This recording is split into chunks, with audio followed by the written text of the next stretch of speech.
जरा सोचिए, आपने गर्मा गर्म मैगी बनाई और जैसे ही पहला बाइट लेने लगे तो पीछे से कोई आवाज लगाता है, रुको भाई पहले बताओ इसमें लेड कितना है। और आप बोलोगे भाई मैंने मैगी बनाई है, कोई केमिस्ट्री प्रैक्टिकल नहीं किया। लेकिन 2015 यानी कि 2015 में यही सवाल इतना बड़ा बन गया कि 2 मिनट नूडल्स का मामला 10 साल से भी ज्यादा लंबी लीगल कंट्रोवर्सी में बदल गया।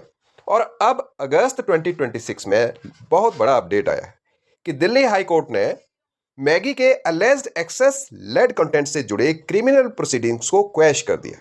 तो आखिर 2015 में ऐसा क्या हुआ था कि लेड की परमिसिबल लिमिट क्या होती है, एमएसजी कंट्रोवर्सी क्या थी और साइंटिफिक टेस्टिंग ने पूरे केस की डायरेक्शन कैसे बदल दी। सो आज इसे हम समझेंगे साइंस, लॉ, फूड सेफ्टी और यूपीएससी पर्सपेक्टिव से। तो मैगी कंट्रोवर्सी कहां शुरू हुई और कैसे हुई? तो कहानी शुरू होती है 2015 से, जब फूड सेफ्टी अथॉरिटीज ने मैगी नूडल्स के सैंपल्स कलेक्ट किए और टेस्टिंग के बाद एलिगेशन सामने आया कि कुछ सैंपल्स में लेड यानी सीसा परमिसिबल लिमिट से ज्यादा था।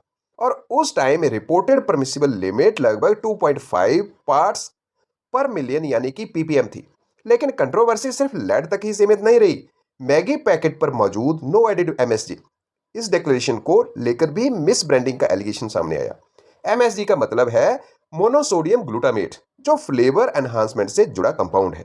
और इन फाइंडिंग्स के बाद food safety and standards act 2006 के तहत कंप्लेंट्स और क्रिमिनल प्रोसीडिंग्स शुरू हुई। और देखते ही देखते एक पैकेट नूडल का मामला public health, consumer rights, corporate responsibility और रेगुलेटरी साइंस का नेशन वाइड डिबेट बन गया। सो लेड आखिर है क्या? अब थोड़ा साइंस समझते हैं। लेड यानी सीसा एक टॉक्सिक हैवी मेटल है जिसकी ह्यूमन बॉडी को नॉर्मल फिजियोलॉजिकल फंक्शनिंग के लिए आवश्यकता नहीं होती। अब हाई या फिर प्रोलॉन्ग्ड एक्सपोजर नर्वस सिस्टम के लिए हार्मफुल हो सकता है और बच्चों में कंसर्न ज्यादा होता है क्योंकि उनका डेवलपिंग नर्वस सिस्टम कंपैरेटिवली अधिक वल्नरेबल होता है। लेकिन यहाँ एक बहुत इंपॉर्टेंट साइंटिफिक कंसेप्ट समझिए।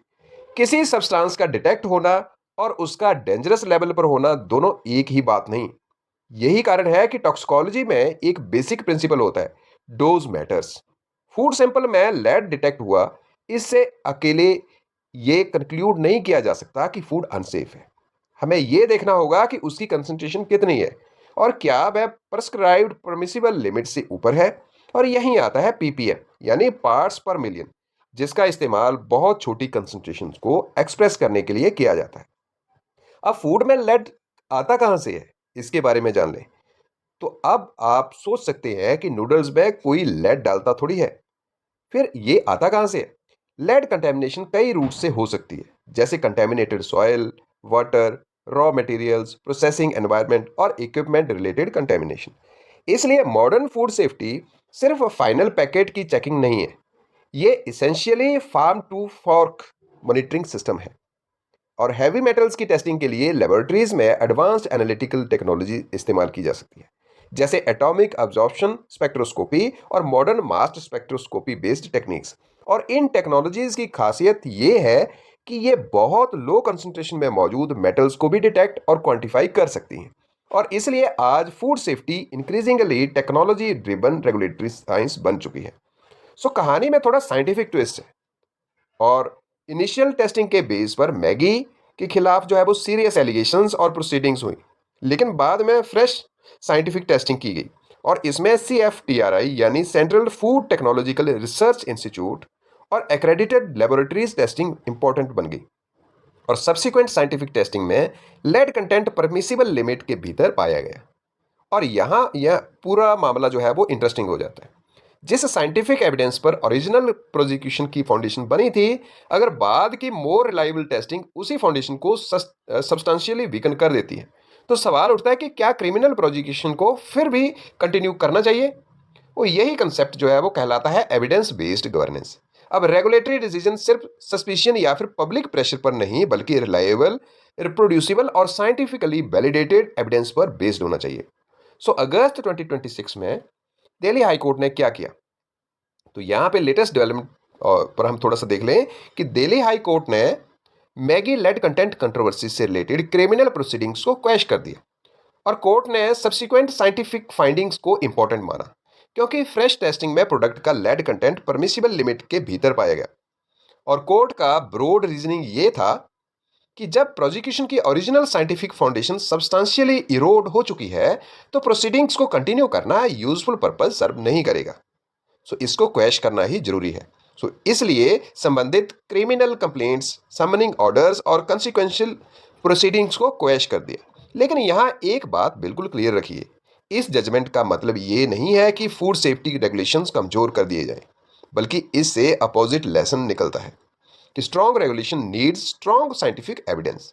और रेगुलेटर को स्ट्रिक्ट होना चाहिए, लेकिन उसकी कार्रवाई का साइंटिफिक फाउंडेशन भी उतना ही स्ट्रांग होना चाहिए। सो लेबोरेटरी एक्रीडेशन इतनी इंपॉर्टेंट क्यों है, ये भी आपको पता होना चाहिए। तो मान लीजिए किसी लेबोरेटरी की रिपोर्ट आती है कि ये फूड प्रोडक्ट अनसेफ है, उस पर और उस एक रिपोर्ट के बेस पर प्रोडक्ट मार्केट से हट सकता है, कंपनी को करोड़ों का नुकसान हो सकता है, क्रिमिनल प्रोसीडिंग स्टार्ट हो सकती है और मिलियंस ऑफ कंज्यूमर्स पैनिक कर सकते हैं। तो सवाल उठना जरूरी है, सैंपल कैसे कलेक्ट किया गया, लेबोरेटरी कंपिटेंट थी या नहीं, इंस्ट्रूमेंट प्रॉपरली कैलिब्रेटेड था या नहीं, टेस्टिंग मेथड वैलिडेटेड था नहीं, और कंटेमिनेशन को प्रिवेंट किया गया था या फिर नहीं। और यही कारण है कि लेबोरेटरी एक्रीडिटेशन और क्वालिटी एश्योरेंस फूड रेगुलेशन में बहुत इंपॉर्टेंट है। केवल एक्सपेंसिव इंस्ट्रूमेंट खरीद लेना रिलायबल साइंस की गारंटी नहीं है। सो आपको क्या चाहिए? Proper sampling, validated method, trained personal, calibration, quality control और एक्रेडिटेड लेबोरेटरीज। तो तभी लेबोरेटरी रिजल्ट रेगुलेटरी और लीगल स्क्रूटनी में मजबूत रह सकता है। नो एडेड एमएसजी कंट्रोवर्सी क्या थी, इसके बारे में भी जानना जरूरी है। तो अब दूसरा फेमस इशू क्या आ गया कि एमएसजी यानी monosodium glutamate, MSG flavour enhancement से एसोसिएटेड है। लेकिन यहाँ केमिस्ट्री का एक इंटरेस्टिंग पॉइंट है कि ग्लूटामेट कई फूड इंग्रेडिएंट्स में नेचुरली भी मौजूद हो सकता है। इसलिए किसी फूड सैंपल में ग्लूटामेट रिलेटेड प्रेजेंस डिटेक्ट होना या प्रूव करना किसी मैन्युफैक्चरर ने इंटेंशनली एमएसजी ऐड किया था, ये ऑटोमेटिकली सेम कंक्लूजन नहीं है। यहीं से फूड लेबलिंग साइंस इंपॉर्टेंट हो जाती है। अब लेवल टेक्निकली सही होने के साथ कंज्यूमर के लिए क्लियर और नॉन मिसलीडिंग भी होना चाहिए। इसलिए मॉडर्न फूड रेगुलेशन केवल टॉक्सिकोलॉजी ही नहीं, इसमें food chemistry, labelling, consumer behaviour, public health और लॉ भी शामिल हैं। अब एफएसएसएआई का यहाँ पे क्या रोल है? तो एग्जामिनेशन पॉइंट ऑफ व्यू से एक इंपॉर्टेंट इंस्टीट्यूशन याद रखिए, एफएसएसएआई यानी food safety and standards authority of India. So ये food safety and standards act 2006 के रेगुलेटरी फ्रेमवर्क का एक सेंट्रल इंस्टीट्यूशन है। और food standards, food business regulation, surveillance और ब्रॉडर फूड सेफ्टी इकोसिस्टम में इसकी बहुत इंपॉर्टेंट रोल है।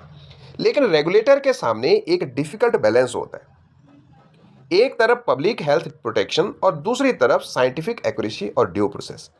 अगर अनसेफ फूड मार्केट में है और रेगुलेटर बहुत स्लो एक्शन लेता है तो पब्लिक हेल्थ रिस्क बढ़ सकता है। लेकिन अगर वीक या फिर अनरिलायबल एविडेंस पर बहुत बड़ा एक्शन लिया जाता है तो बिजनेस, कंज्यूमर्स और रेगुलेटरी इंस्टीट्यूशंस तीनों का ट्रस्ट डैमेज हो सकता है। इसलिए आइडियल रेगुलेटर होना चाहिए जैसे कि फास्ट, ट्रांसपेरेंट, इंडिपेंडेंट और साइंस बेस्ड। सो यूपीएससी में क्वेश्चन कैसे आ सकते हैं, कैसे जोड़े जा सकते हैं?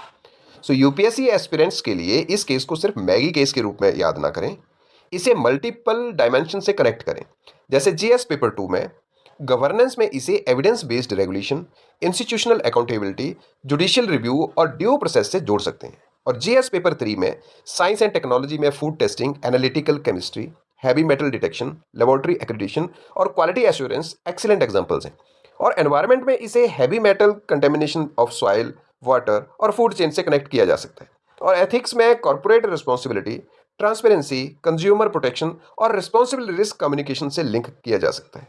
और कॉन्स्टिट्यूशन में broader article 21 right to life and public health perspective से भी रेलिवेंट हो सकता है।